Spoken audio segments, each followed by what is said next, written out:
जितने बा जरूरत उतने यूज कइले बा। जेकर जितने बा जरूरत उतने यूज कइले बा।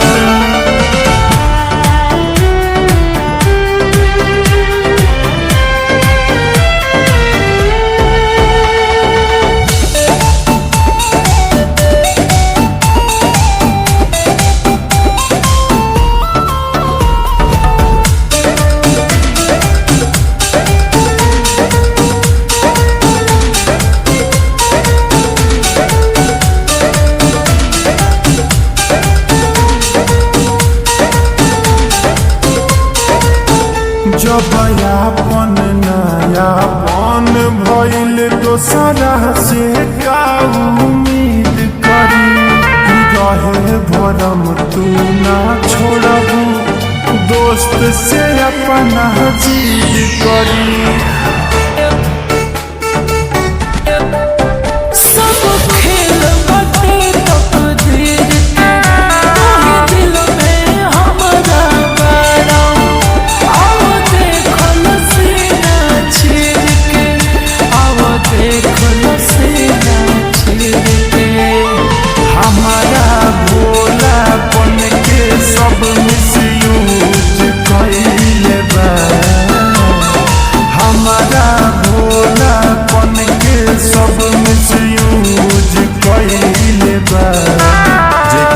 जितने बा जरूरत उतने यूज कइले बा। जेकर जितने बा जरूरत उतने यूज कइले बा।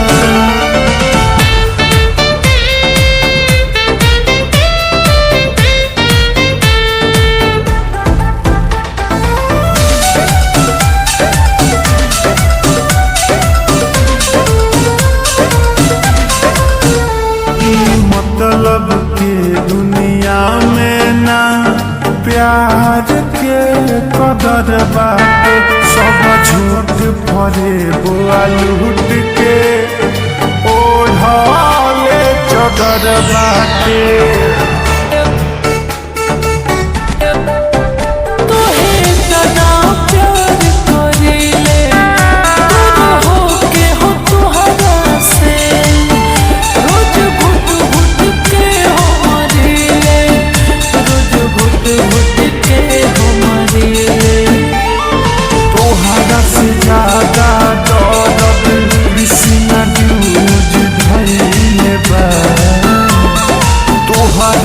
ज्यादा दोहरत कृष्ण ड्यूज धइले बा।